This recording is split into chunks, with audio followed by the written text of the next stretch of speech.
Welcome back to Rupert and Pinchy. That's George, also known as Rupert, and Isaiah, also known as Pinchy. Our main goal here is to waste your time. No, just kidding. Our main goal here is to get you off the squirrel cage and instead help us to focus on what is important in our lives and so what we can control. So, good morning. How's it going? Good afternoon. How are you doing? We're in I'm good. different time zones. He's in Minnesota time zone. How It's kind how of its different own. is the time zone? We're normal. You're not. So we're in the normal time zone. You're in the abnormal time zone. Good point. I don't know about. I don't know about that. We're I don't both know if you're equally. if you're actually that normal actually. I was including myself in the group of Wisconsinites, and so I am appropriating being a Wisconsin cheesehead. I don't know if that's allowed, but anyway. So yeah. Good afternoon. Good morning. And good Good day. evening. Yeah. So that's all we had today. So thank you for joining us. It was our show to okay, Well, thanks now. for proving my point.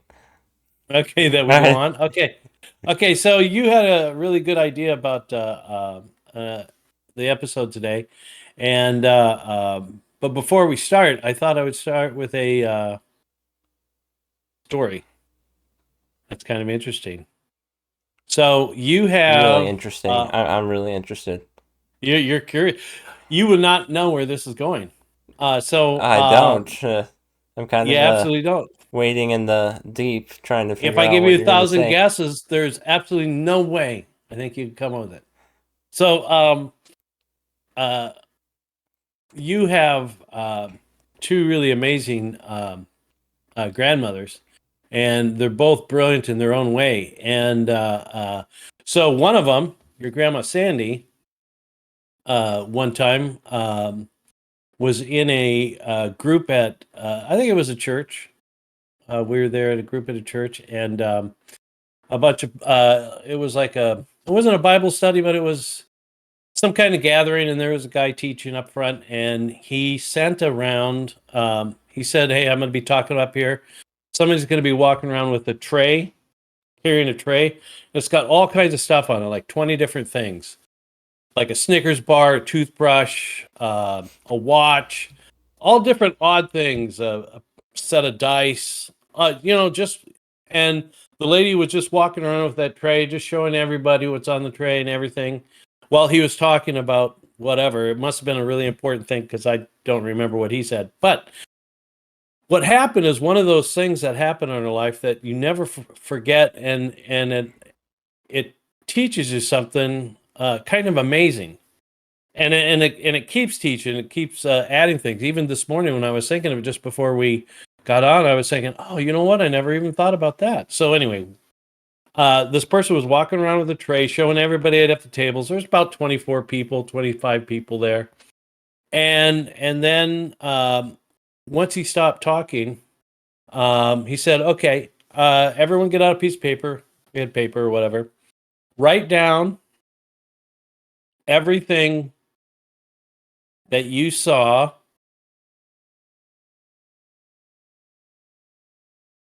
No, he didn't say that. He said he asked questions. He said, "All of you," we had to write them down because we had to know whether we got them right or not.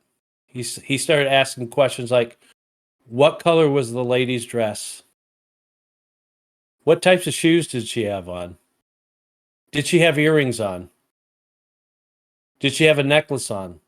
What color is her hair? Was it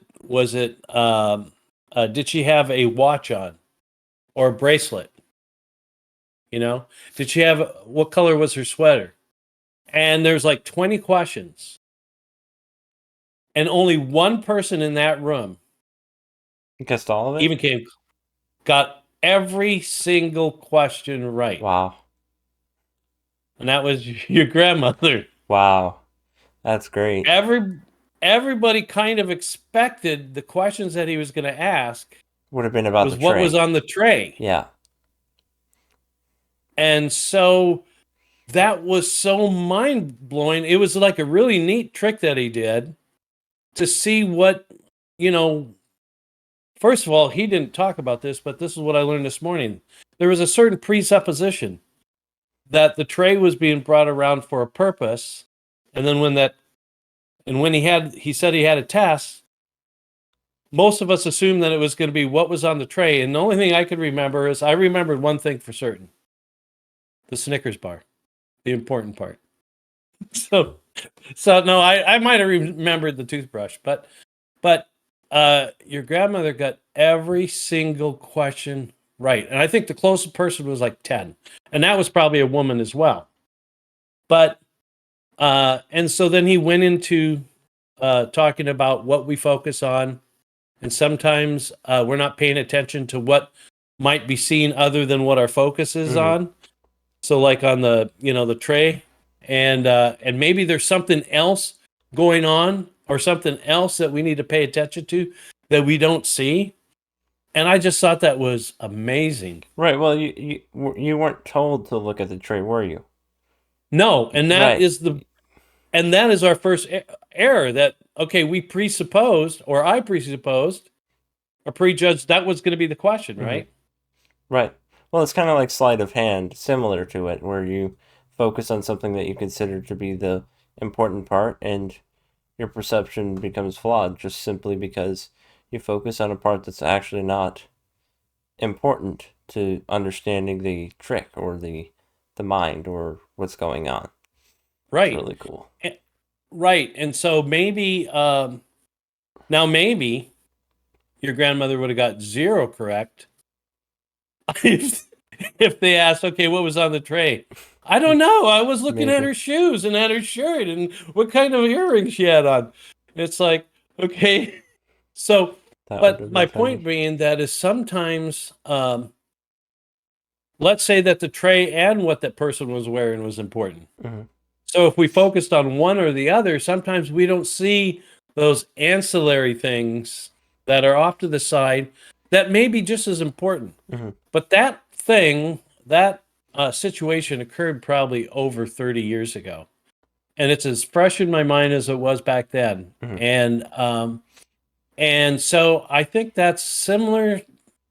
Sometimes when we read the scriptures or we read a parable, we get the gist of it. Mhm. All right. Let's say the parable is do not feed the lions. You know? Okay, that's a great parable, but is there more to it than that? You know? Don't feed the lions by walking into the cage with their steak. I That would don't be a remember bad that idea. parable. Well, I yeah, might have missed it. Might have yeah, not been that was, focusing on it enough. yeah, that's not really a Slipped right parable, by. actually. Yeah, so sometimes we miss some other things, that are being said, and or we just see this uh, the main point that's being talked about, Mhm. like the sower, the parable of the sower. There's a lot in that parable. Yeah. There is a lot in that parable, Well, that's the and thing so is there's a lot of the times I feel that there's a preliminary glance that you can get the gist of what's being said, but then you look at it again, it's like there's more here than just simply this part of the parable. There's more details there that we don't necessarily see on the surface, and I feel that that really applies to a lot of scripture. It's like it's not always one thing being said in one hmm single section, and I think that at some point it's important to think about what else is being said and other points that are being drawn at. yeah, like in Revelations 12, the woman in Revelations 12, that could be a type of Israel, that could be a type of Eve, that could be a type of Mary, that could be a type of the church. It could be a type of all four, and they don't contradict each other. Hmm. It's just it's very rich, Right. and so Well, I yeah, mean, and so another some way of that, I just want to simply put this out there. mhm. Yeah, The things that David says in Psalms apply to Jesus and himself at the time. What I mean by that is there was a certain context in which those were written to refer to David, but they also hmm had a spiritual implication of Jesus himself, that would be fulfilled at a future time. I think most of the prophecies in the Old Testament are fulfilled in two different ways. They're fulfilled in the direct way, other than, the prophets saying this will happen in the future. I'm talking about like like Psalms and Mm-hmm. other instances like that. There's some of them, some of those prophecies occur in two different ways, in the Mm-hmm. original way and then in the way in Jesus, Mm-hmm. or a future time. And so, you know, you could understand what David's saying, Mm-hmm. by having a precursory glance at what he's saying. But then you get to Jesus, and then it's like, this also applies to him. It's not just a Mm-hmm. one way street of it must apply to this. It can't apply to that. Mm-hmm. Yeah, and it won't they won't be exact. Right. So like you mentioned the Psalms of David, there'll be times where David what he's saying reflects the life of Christ, right? Yeah. But then there's parts within that same psalm that don't reflect. Right. That clearly don't apply. There are some of those. Yeah. Yeah, when he's saying that, his sin is ever before me and or my sin is ever before me, well, the Lord never had sin ever before Right. him. You know what I mean? Yeah. But the rest of that chapter in Psalms might be such. Or like for example, when Jesus is talking about the temple, Hmm. he's talking about two or three different things all at the same Yeah, time. He's talking about the absolutely. temple of his body. He's talking about the temple that they're, talking in right at that moment. He's talking about the temple that may be coming Right. um, in the future. So a lot of neat meanings. Now we can make a mistake, and we can draw conclusions that are far-reaching and Right. maybe stretching a little bit. Yeah. And so you got to, You got to be we're not going careful to with talk about that. yeah, and we're not going to talk about that today. I Right. mean, we all do that a little bit. Sometimes we can read into something that maybe isn't there, or um, and so yeah, we can make a lot of mistakes in that vein. So Yeah. so you thought about talking about the parables, and parables are interesting. Um, I love it when I think it's Ezekiel. I think it's in chapter 21, but it's 21, 19, 20, somewhere in there. Anyway, the Lord tells him, "Hey, go to the Israelites and tell them blah blah blah." And he's like, "Oh no, not another parable. All they're going to tell me is that I'm a speaker of parables, And and then it's really interesting that Jesus, that's how he spoke almost exclusively. Hmm. Not all the time, but almost exclusively, he taught by parable. And there's a couple reasons for that. And we won't go into all those reasons, Hmm. but just to say that he gives some of the reasons. Sometimes he says that I do it so that they don't see. Mm. You know, Yeah. does that mean that he doesn't want them to see? Probably not. Probably not. Right? Not, or maybe we don't quite understand what he means when he says, "I don't want them to see." Um, Sometimes he wants us to work for it. He wants us to dig for the truth. Well, one thing that And I've heard somebody say is that maybe he didn't want them to understand so that the crucifixion would happen in some way, or that that was the plan, right? I've heard somebody say mhm, that. That's a possibility. yeah, and I heard another interesting thing is like they if he told them uh, point blank some things, Mm. they would be held responsible for that if they rejected it. Whereas if he gave it in a parable form, he could let them ponder that and approach the truth slowly to it so that they don't just automatically reject it, but they get time to think about it. Yeah, and I think the other reason also is to show them what would it be? That the wisdom of God is simple to man. What I mean by that is they might not even want to try and understand what the parables are because they seem so, what would it be? So frivolous and so um, uneducated seeming to them. That's also a Mhm. possibility, of Mhm. they might not want to understand. That's why Mhm. he speaks that way, is to show them their ignorance. Really, it's like, Mhm. you think you understand the ways of God. Well, I'm going to give you the ways of God and you're not going to understand it. Man, that's got to be really frustrating. We see that today in today's world. where Mm-hmm. somebody just like sweeps it like it's or blows it away like it's nothing important. It's like, Mm-hmm. man, you really are missing something and you think you have everything. And I think that's Mm-hmm. really, I think he might be particularly thinking of the scribes when he says, I speak in parables so that they will not understand. Mm-hmm. Why? Because they think they understand, Mm-hmm. right? Mm-hmm. I mean, it's the same as saying that those that are sick need a doctor, and kind of, they think that they're righteous, but they also Mm-hmm. need a doctor. Right. Right. So yeah, and when Jesus says that, I thank thee, Father, that you've hidden these from the wise and revealed them to the simple. Yeah. That's a really interesting statement because okay, so the simple can get it, but the educated can't.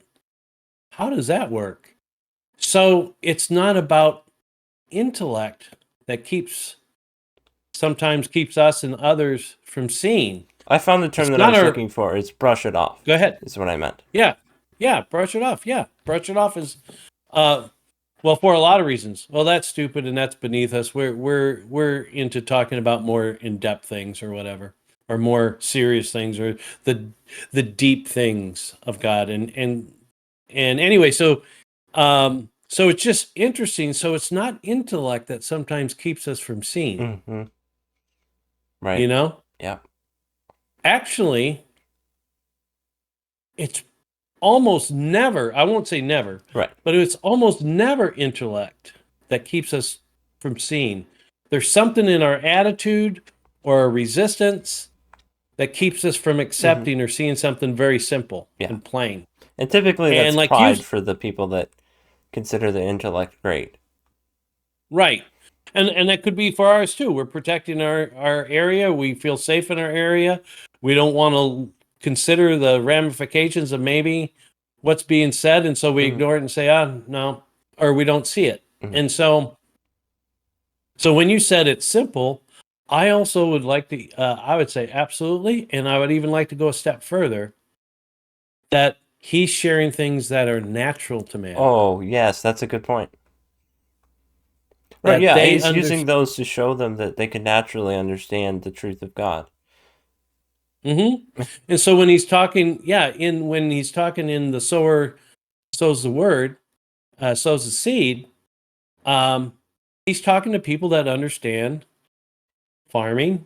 It's a farming Mm-hmm. community, a gregarian, not a gregarian. What would be agrarian? Is it agrarian? Not Aquarian, not the year of Aquarius, but a farming Gregarian. community that's centered around farming. They would understand his principle, and he's not trying to teach them about farming. He's No, using that yeah. analogy to bring a truth of God to them by using that. And so it's natural to man. We're predisposed. We have certain understandings. So if you're talking to a plumber, you're talking to an architect, or you're talking to an engineer, you're talking to a doctor, you're talking to a carpenter, you could use certain language to describe something by using the talents or Mm-hmm. their expertise in order to bring that to their mind. And so that's how he uses parables. And uh, so you were interested in kind of going through the parable of the talents, right? Yeah, yes, that's exactly. I mean, we had been talking about it, and there was a couple of things that just would be really interesting to talk about, and people don't necessarily understand. Um, and so I thought it would be cool to go through there. So if you're ready, we can do that. Yep.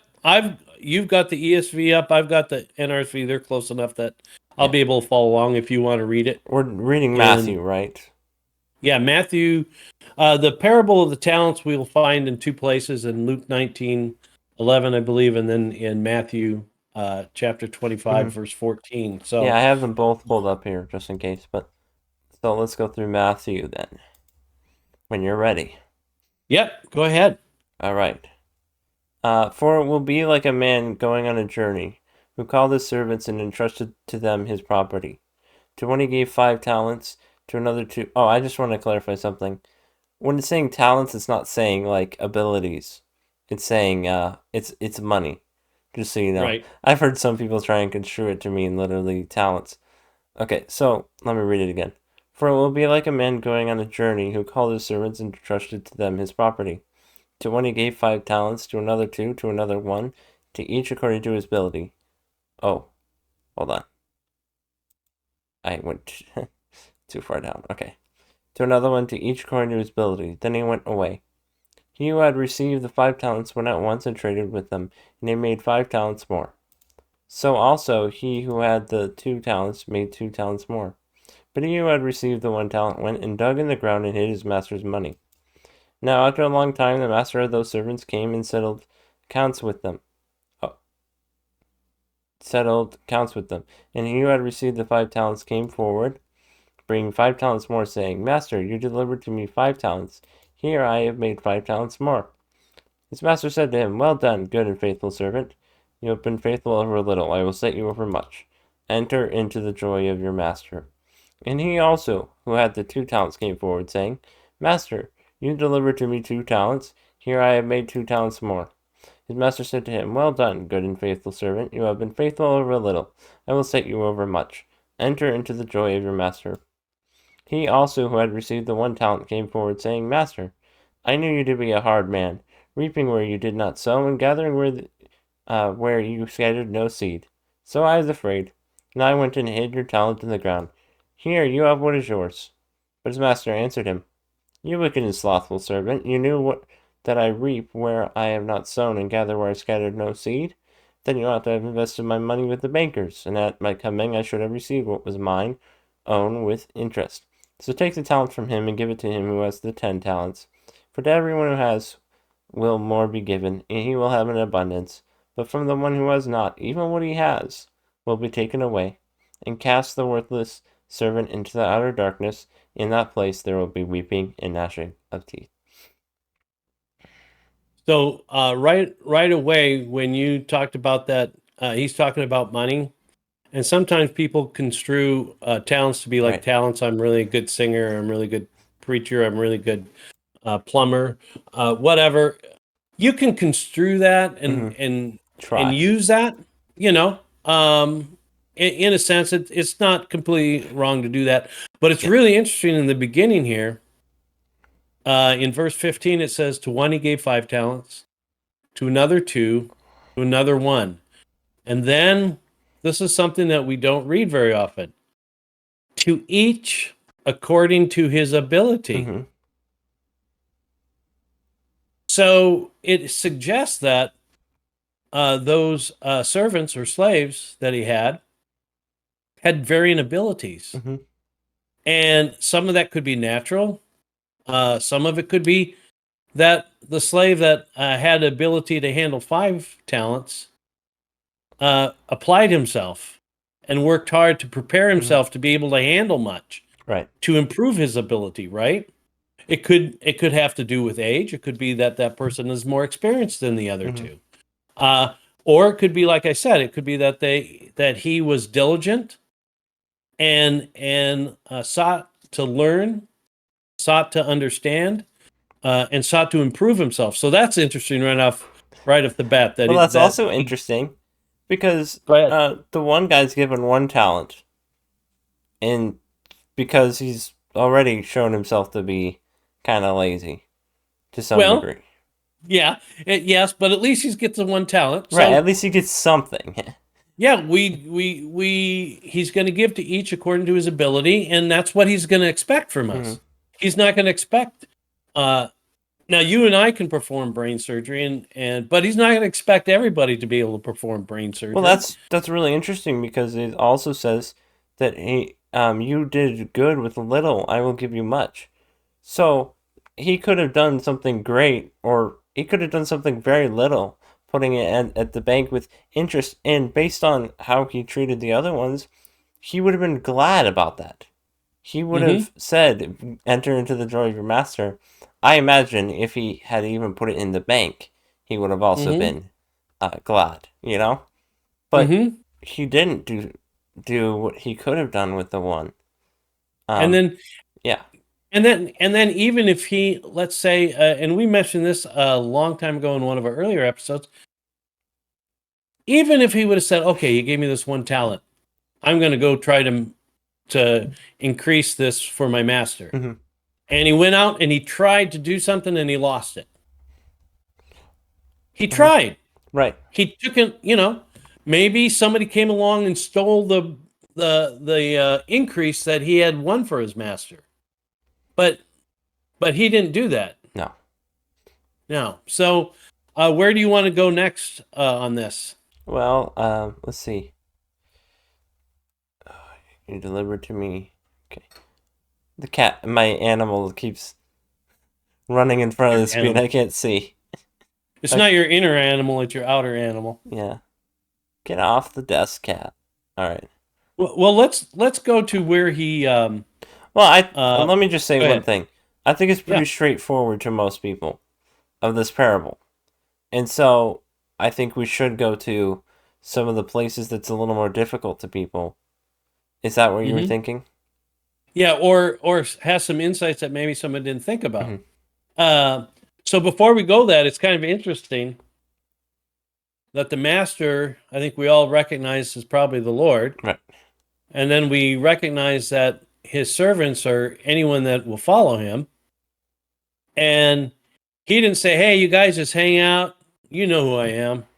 Just hang out in your dorm rooms, hang out in your room, just kick back. You don't need to do anything. Right. When I come back, we're just no." He gave him jobs to do. Work was required on their part. Hmm. So that was interesting. So okay, so go where you're thinking that Well, one his response of yeah, the guy yeah, with his the one. response to the slothful guy. So let's go through the one talent guy. He also had who he also who had received the one talent came forward, saying, Master, I knew you to be a hard man, reaping where you did not sow and gathering where you scattered no seed. So I was afraid, and I went and hid your talent in the ground. Here you have what is yours. So, something that we talked about before we decided to do this podcast was Mm. the fact that does Christ expect something to grow where he has not put seed? Right. Right, and because I mean, if we look at the other parables, do we see that pattern laid out? Do we have a precedent for that? Never. No, Nowhere. no. I mean, you Nowhere. think about the sower. I mean, all the places where he expects or where he scatters the seed, he scattered the seed there. It's not like he expected To something to expect a grow. growth. Well, he scattered seed to expect a growth. Right, And right, he didn't go somewhere where he didn't scatter seed and expect a growth. right, Right. right. So let's think about this. So he says, Master, I knew that you were a harsh man, reaping where you did not sow and gathering where you did not scatter seed. This is showing a couple things. He views his master as a harsh man. Right. Is there anything indicating in what we've read that would indicate that he was a harsh man? No, not definitely not in this parable. I mean, he gave to one 5 talents. He did something with them, and then he said, "Enter into the joy of your master." He to the one that he gave two, he didn't say he wasn't disappointed that he made two. He's like, Right. "Well done, good and faithful servant. Enter into the joy of your master." So the one guy, like we already said, it seems that this man that told them to trade would have been happy if the one guy had done anything with it. You know, Right. like you said, traded and lost it, put it in the bank to get interest. I mean, he even says that at the end. Is that a harsh thing for your master to Hmm. say? You could have at least put it in the bank. Is that harsh at all? Well, in the very beginning, he says he gave to each according to their ability. So he did not give anything to someone that they Right. did not have the ability To carry to do out. something with, Yeah. right? And then not only that, when he says, "I know that you're a harsh man, reaping where you did not sow." Wait a minute. didn't the master just sow 5 talents, 2 talents, and 1 talent? Yeah, and he expected Isn't something from you who he gave it to. right? He gave you actually something, and so you obviously do not know your master because you say he's harsh. Hmm. Now we may say God is just, Right. and that time sometimes God is severe. And sometimes people look at fear and love as opposites, but they're really not. They're intertwined because you love those whom you fear, and you fear those whom you love, because you don't want to offend the one that you love. Hmm. So you fear to offend him. So he's obviously showing that okay, he doesn't know his master, and he doesn't even understand simple planting, right? And in his master's whole, and that's what's so interesting. He says, "You wicked and lazy slave, you knew, did you, that I reap where I did not sow and gather where I did not scatter?" He's basically telling him, "Okay, that is non-reality. That is Immanuel Kant. You know, that is John Paul Sartre. Saying that you're denying reality. Well, I mean, I only sorry. no, I only reap where I sow." The master could have said, "Okay, lazy slave, do you know of any farmer? Have you experienced in your life any farmer that went to a field where he did not plant and expect to get a crop? Do you have one example of that in your entire life?" No, that would be absurd. That's actually an absurdity. It's not. It's not even to the level of somebody being considered harsh for Mm-hmm. expecting seed where he didn't sow. No, it's actually lunacy to expect Mm-hmm. seed where you did not plant, and and to think that he would be like that is just absurd. But then, you know, he even points out, the master does, well, even by your own understanding of me, even though it's wrong, Mm-hmm. you you I will still judge you should have by. done more. You Mm-hmm. you could have at least done something with it Mm-hmm. because you Mm-hmm. knew that I was harsh, or at least you claimed that I was harsh. Right. So, but if that's true, then you should have done even more. Maybe he doesn't say that, but this is my He could thinking. have said that. This Yeah. is my thinking is like, if you wanted to please him, oh, clearly he didn't. But if you Right. thought that your work would have been enough, you would work more in order to please this master. If that's really your view of him, Mm-hmm. why would you try less? Unless he's saying, well, it was no use. Okay, but I think you hit on a real key point. Is that because he didn't really love him? He didn't have that feeling or need to try to please him, mm, right. because any work for the Lord is only true when it's out of love. You know, faith worketh through charity. You know, Hmm. and so it's only from love. And then we see that, and he gave something to everyone and expects everyone to do something with it. And in here, this person's lack of understanding, basic understanding of reality, or denying it, plus, like you said, the lack of love of wanting to please his master, he didn't even do that. And so sometimes I'll tell you that when I read this scripture, and when I read scriptures, they're very they assault me greatly. It's a two-edged sword. So um, no one can read the scriptures without feeling a little condemned or challenged or rebuked. And so when I read this, I'm like, Lord, if I'm the guy with 1 talent, please let me at least put it in the bank. Yes. Let me at least put it in the bank. There's no effort. You walk over there, you put it in the bank, and you walk away. And so then I started thinking, well, okay, what is it? What is an example of putting it in the bank and gaining interest? And the scripture kind of in other places will kind of give an idea of what that might look like. Prayer,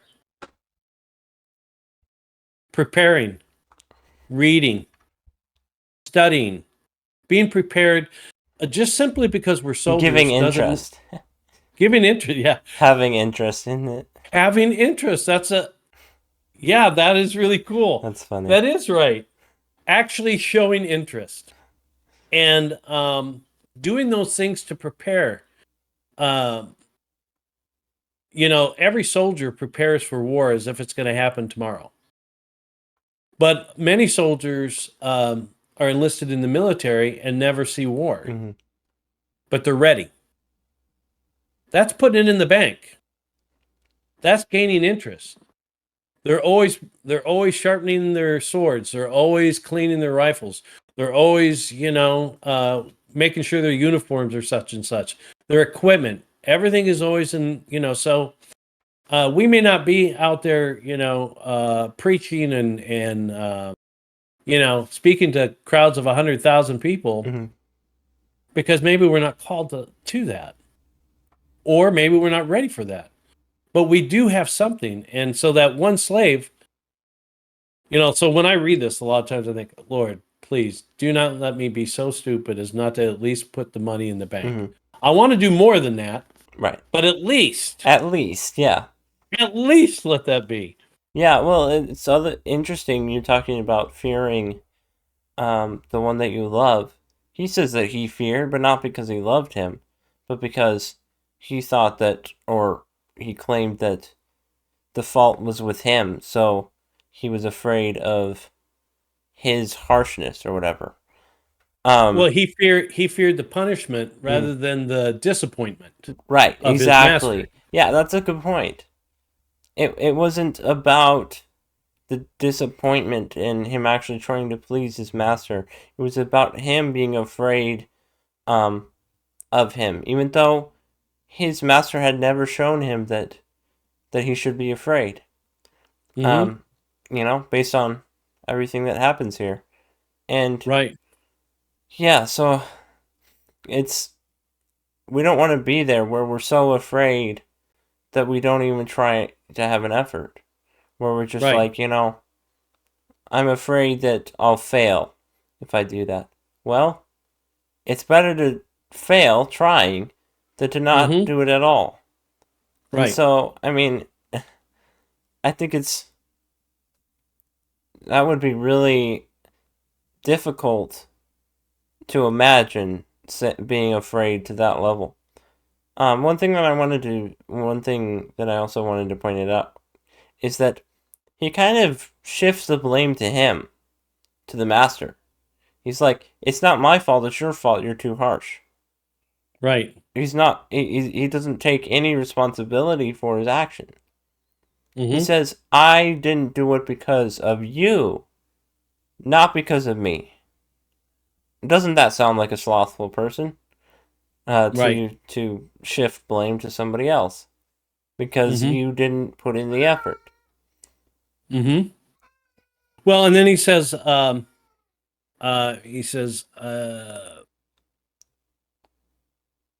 when he returns the coin here, in verse 25, it says, "So I was afraid, and I went and hid your talent in the ground." Hiding your talent in the ground is not preparing. It's not praying. It's not reading. It's not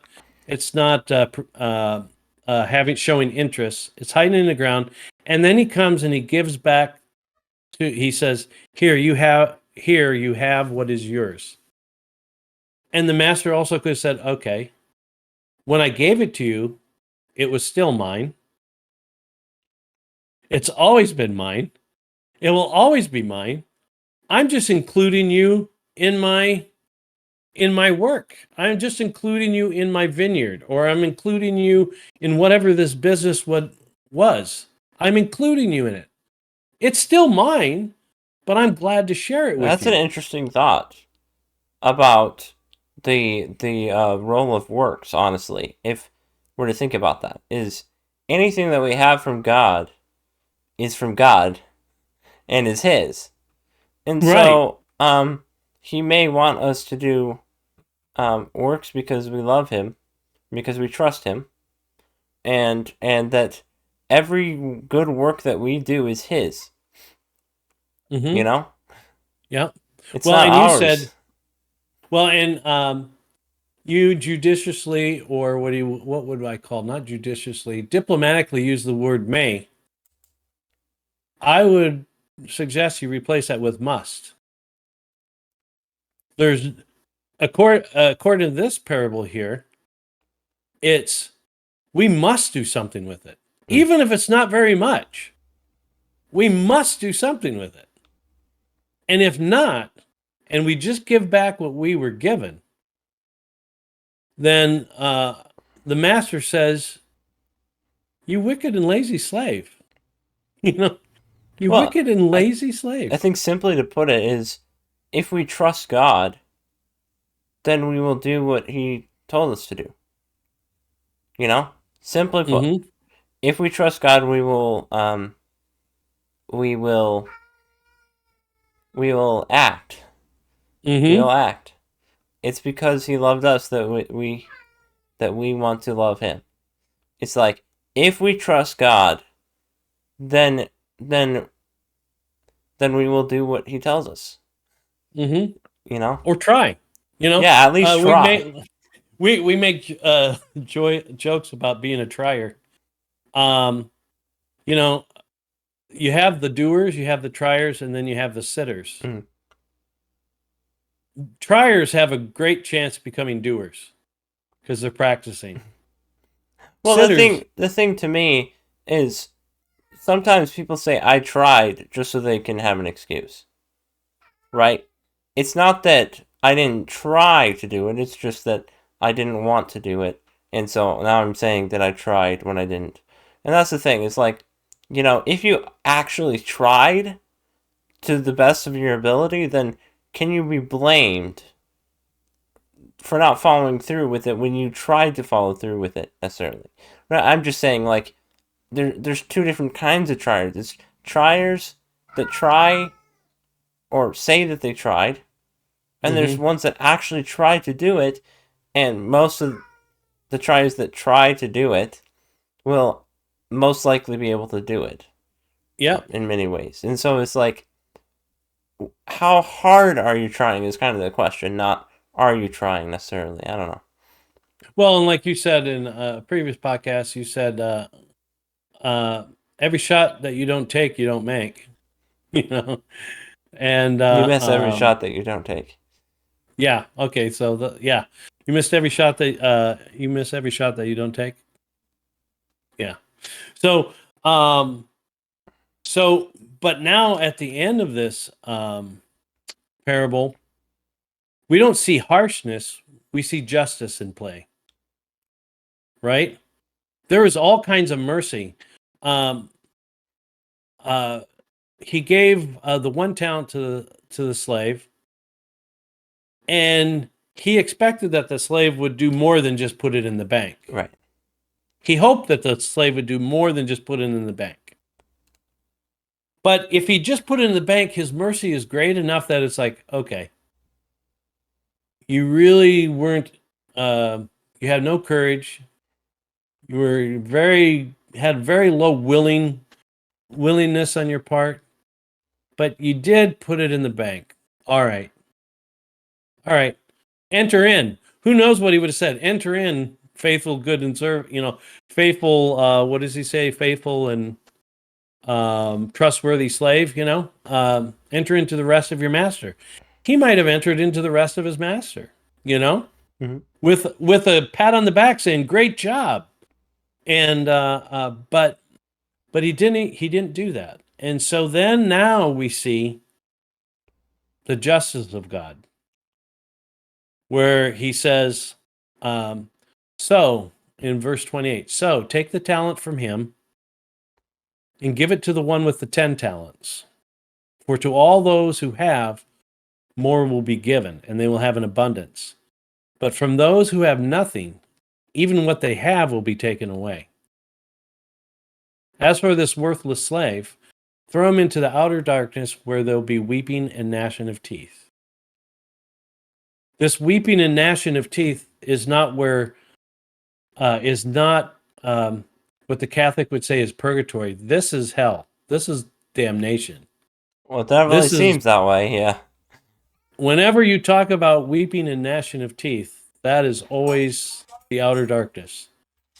And so, and it's interesting, when the guy who had 5 talents made 5 talents more, he didn't take the 2 talents away. The master didn't take the 2 talents away from the one who made 2 Right. talents. Say, you didn't make very much. I'm giving it to no. And then he says this weird, startling statement. But from those who have nothing. Now, if you put this in one of your word diagrams or what do you call those? When you're making a proof, you do a text. Syllogism. Yeah. You're going to have a real problem with this one because he says, but from those who have nothing, even what they have will be taken away. Well, I thought they had nothing. So then what is the thing that he says that they have that will be taken away? Their opportunity for heaven, I suppose. That's something that everybody has. If they would just use the talents that God gives us. So there's a lot in this parable. Mm-hmm. And there's even more that we didn't cover. Right, well, the thing that I wonder is, why did the one with the most of the talents get one more? I mean, why do you think that he was given more? You mean why he gave 5 talents, 2 talents, and 1 talent? No. Why at the end it says give to the one who has the 10 talents? His. Why was he given the his That's talent? A good point. Yeah, that is a good point. And of course you have some ideas. I'm just asking. Oh, okay. No, you have some ideas of why that might be, probably. No, why do you think? I don't have any that are there. That's why I'm asking. Okay. One time I in a class that I attended in college, and the teacher said, "Hey, first day, of class," he said, "Hey, I just want you all to realize that I have been accused in the past of having favorites." And he says, "I just want to clarify that idea. I do have favorites." He said, "If you are willing to work and seek to understand what I'm trying to teach you, I will give you time. But if you're not willing to even do that, I still want you to succeed, but I don't have time to help you along the way." And so that could be one of the things, is that the one with 5 talents, first of all, he was given 5 talents. And it could be that because he was such a hard worker, even before the talents were given, that he prepared himself for something that the Lord his master might give him. So he prepared. So it's kind of a reward in a way. Right. I mean, he showed himself capable. That's why he gave him that one. Mm-hmm. And so I would say that was probably maybe not the only reason, but I think that's a real strong reason of why. Is because he was capable. He has the ability. And so and we don't see here where the guy who received 2 said, "Wait a minute, what about me? I only got 4." He's like, there was no response there. But anyway, I just thought of something. Yeah, go ahead. Well, something that I've heard you talk about multiple times is that, like, in heaven, we will be content with what we have done in our lives, and we won't be having regrets, and that we'll be happy in whatever state we are. And I was just thinking, well, the one that was given the 4, he's not going to start complaining, "I should have more." No, he knows that he got what he was capable of, that he gave him based on what he had shown. So if we're living in perfect justice, then we're going to know we got the right thing that we deserved. And so, obviously we don't deserve eternal life. That's not what I'm saying. I'm saying that when we reach there, we won't be upset that somebody got more than we did or somebody got less than we did, because they had shown themselves a capable servant after they had been redeemed by Christ. And so it's like we'll live in perfect justice and know that we didn't get more than we did get more than we deserved, but we shouldn't envy something that isn't ours Right. to have. Well, yeah. So in living in that perfect justice, so the person with the 4 talents will not have envy, Right. and the person with the now 11 talents will not have pride. And they will look at each other as equals. Right. Well, You know? it's simply because he gave them some more than they deserved. He gave them all more than they deserved. And so to Right. be envious of something that's not even yours is kind of Yeah. But that's our Okay. condition here Yeah. in life, is envy and arrogance. But you raise a perfect point, is when you talk about the rewards in heaven, like you said, it's perfect justice. And will we have wished that we had done more? Mm-hmm. Yes, but we're not going to have a regret. There's not going to be regret. And when it says that he'll wipe away every tear, those tears could be for a lot of reasons. Those tears could be like if someone's up in heaven and people that they loved on earth are not there with them, Right. they're going to have tears about that. Or they're going to see how many opportunities that they spurned the Lord when they could have come to him sooner. Or they're going to see how many times they could have helped somebody out. And that's going to really make them sad. And maybe those are some of the tears that are wiped away. Mm-hmm. But the beauty of that blessed place is no regret, no pride, no envy, but caught up in the presence of God. That is beautiful. So the parables, when we read them, there's so much there that all of us experience when we're reading the scriptures, and we go like, oh, I never thought about that before. You look at that and you go like, gee, why didn't I see that? Like even you and I were talking when we talked about the parables, and I would like to throw this out just for someone and not give an answer for it, but when he gives the sower sows the seed parable, Mm-hmm. in there in Mark's version, it says that Jesus says, "Do you not understand this?" He says, "If you don't understand this parable, how will you understand all the other parables?" What does he mean by that? It's a very interesting statement. It seems like maybe in the parable of the sower, which is the first parable that he gives, is a key to all the other parables of understanding. There's a It's precept or a definitely concept. one for understanding this one. Yeah, it definitely is. But well, good, interesting. We Very love the interesting. parables. Yeah. So, do you I'm have the sure winning that it lottery was. numbers for next week? 532.75. Okay. I They think. might be. We can't guarantee it. I have no idea. It's just a guess. If it's right, that's It's good. that means that I somehow prophesied, which Yeah. I don't think I can. But whatever. Yeah.